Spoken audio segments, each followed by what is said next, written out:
बात करते हैं आयुर्वेद के एक बहुत ही दिलचस्प रहस्य की। और वो है पसीना। जी हाँ, वही पसीना जो हमें दौड़ भाग या मेहनत के बाद आता है। पर यह जानना बहुत ही कमाल का है कि आयुर्वेद इसे सिर्फ पानी की बूंदें नहीं मानता, बल्कि इसे शरीर की अंदरूनी सफाई का एक जबरदस्त जरिया मानता है। तो चलिए आज इसी को जरा गहराई से समझते हैं। अक्सर ये सवाल मन में आता तो होगा ही कि भाई हमें पसीना आता क्यों है। तो असल में ये हमारे शरीर का अपना एक पर्सनल क्लीनिंग कैंपेन है। समझ लीजिए कि ये कुदरत का तरीका है हमें अंदर से बिल्कुल चकाचक साफ रखने का। तो चलिए देखते हैं कि आयुर्वेद की नज़र में ये प्रक्रिया आखिर है क्या। आयुर्वेद में ना शरीर को साफ करने के इस जादुई तरीके को एक बहुत खास नाम दिया गया है। इसे कहते हैं स्वेदन कर्म। और ये कोई छोटी मोटी चीज नहीं है, ये पंचकर्म का एक बहुत ही जरूरी हिस्सा माना जाता है। तो अब सवाल ये है कि ये स्वेदन कर्म आखिर है क्या। देखिए, बहुत ही आसान शब्दों में अगर समझें तो इसका सीधा सा मतलब है शरीर को एक अच्छी आरामदायक गर्मी देकर पसीना निकालना। बिल्कुल वैसा ही जैसे गर्म पानी से नहाने के बाद एकदम ताजगी और अच्छा अच्छा महसूस होता है ना। अच्छा, ये तो समझ आ गया, पर असली सवाल तो ये है कि ये काम कैसे करता है। मतलब पसीने निकलने से सफाई होती कैसे है। चलिए इसे समझने के लिए हम आयुर्वेद और मॉडर्न साइंस दोनों के नजरिए से देखते हैं। बड़ा मजेदार है ये। आयुर्वेद का नजरिया ना एक बहुत ही बेहतरीन उदाहरण से समझ आता है। सोचिए, जैसे सर्दियों में घी या नारियल का तेल एकदम जम जाता है और जैसे ही उसे थोड़ी सी गर्मी मिलती है वो पिघलने लगता है ना। ठीक बिल्कुल वैसे ही हमारे शरीर के अंदर जो गंदगी या अशुद्धियां जम जाती हैं वो भी गर्मी से पिघल जाती हैं। आयुर्वेद में इसी जमी हुई गंदगी को दोष कहते हैं। मतलब शरीर के वो तत्व जो बिगड़ गए हैं, असंतुलित हो गए हैं। और स्वेदन की गर्मी बस इन्हीं जमे हुए दोषों को पिघलाकर बाहर निकलने का रास्ता खोल देती है।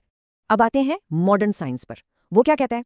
देखिए, जब हमारी शरीर को गर्मी मिलती है ना, तो हमारी जो खून की नसें हैं वो थोड़ी चौड़ी हो जाती हैं, मतलब फैल जाती हैं। और इसी चीज को साइंस की भाषा में कहते हैं वैसोडाइलेटेशन। और जब नसें फैलती हैं तो जाहिर है खून का बहाव भी तेज हो जाता है। और यहाँ सबसे कमाल की बात देखिए, कैसे हजारों साल पुराना ज्ञान और आज का विज्ञान दोनों एक ही नतीजे पर पहुंच रहे हैं। आयुर्वेद कहता है कि गर्मी दोष को पिघलाकर पसीने से बाहर निकालती है, और विज्ञान कहता है कि नसें चौड़ी होने से खून का बहाव तेज होता है और हमारी त्वचा में जो छोटी छोटी पसीने की फैक्ट्रियां हैं, जिन्हें स्वेट ग्लैंड्स कहते हैं, वो शरीर का सारा कचरा पसीने के रूप में बाहर फेंक देती हैं। मतलब बात एक ही है।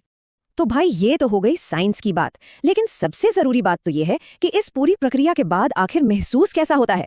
तो इसका सबसे बड़ा और सबसे पहला फायदा है शरीर में गजब का हल्कापन और लचीलापन महसूस होना। जरा सोचकर देखिए, स्वेदन से पहले शरीर कैसा महसूस होता है। एक भारीपन, दर्द, जकड़न। ऐसा लगता है ना जैसे मांसपेशियां एकदम कस गई हैं, अकड़ गई हैं। लेकिन इस थेरेपी के बाद जादू, शरीर का वो सारा दर्द और अकड़न जैसे गायब ही हो जाता है। मांसपेशियां एकदम रबर की तरह लचीली हो जाती हैं और शरीर में पंख जैसा हल्कापन महसूस होता है। तो अगर फटाफट इसके फायदों को देखें तो वो बिल्कुल साफ है।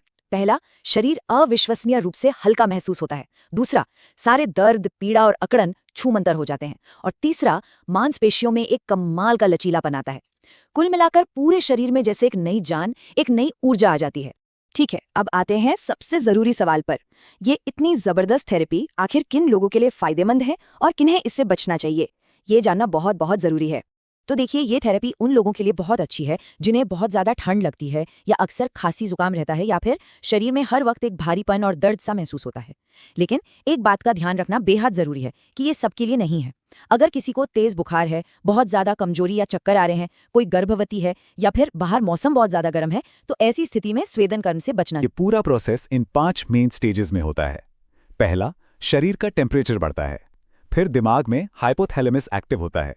उसके बाद होता है पेरिफेरल वेसोडाइलेटेशन। फिर शुरू होता है सेल्यूलर डिटॉक्स, और आखिर में मेटाबॉलिज्म बढ़ जाता है। और इस पूरे काम का जो कंट्रोल सेंटर है ना, वो कहीं और नहीं, सीधे हमारे दिमाग में है। वहीं से इस पूरे कूलिंग सिस्टम को ऑन करने का पहला सिग्नल जाता है।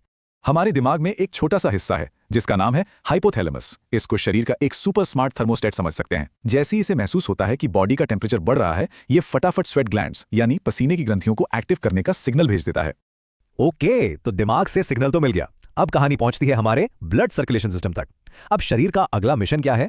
मिशन है अंदर की गर्मी को बाहर निकालना, और इस काम के लिए वो इस्तेमाल करता है हमारी ब्लड वेसल्स यानी रक्त वाहिकाओं का।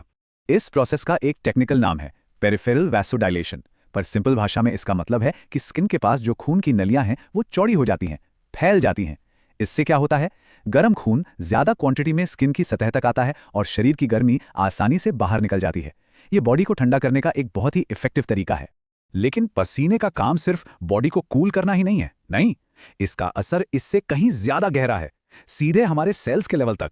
क्योंकि पसीना सिर्फ बाहर से ठंडक नहीं दे रहा, वो अंदर से शरीर की सफाई भी कर रहा है।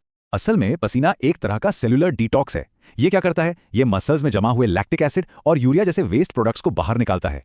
और सिर्फ इतना ही नहीं, ये शरीर में मौजूद भारी धातुओं के कुछ अंश को भी साफ करने में मदद करता है। और इसके साथ ही ये हमारे मेटाबॉलिज्म को भी बूस्ट करता है, जिससे ज्यादा एनर्जी खर्च होती है। और अब आते हैं सबसे सरप्राइजिंग फायदे पर। एक ऐसा फायदा जिसका सीधा कनेक्शन हमारी परफॉर्मेंस और रिकवरी से है, और ये सब डिपेंड करता है ऑक्सीजन की डिलीवरी पर। और यहीं पर एक बहुत ही इंटरेस्टिंग कॉन्सेप्ट सामने आता है, जिसे कहते हैं OHDC का राइट शिफ्ट। हाँ, माना कि ये सुनने में थोड़ा सा टेक्निकल लग सकता है, लेकिन ये समझना बहुत जरूरी है कि आखिर हमारी मेहनत कर रही मसल्स तक ऑक्सीजन पहुंचती कैसे है। तो ये OHDC यानी ऑक्सीजन हीमोग्लोबिन डिसोसिएशन कर्व है क्या चीज?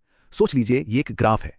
ये ग्राफ बस इतना दिखाता है कि हमारा हीमोग्लोबिन, जो खून में ऑक्सीजन ले जाने का काम करता है, वो ऑक्सीजन मॉलिक्यूल्स को कितनी कस के पकड़ता है।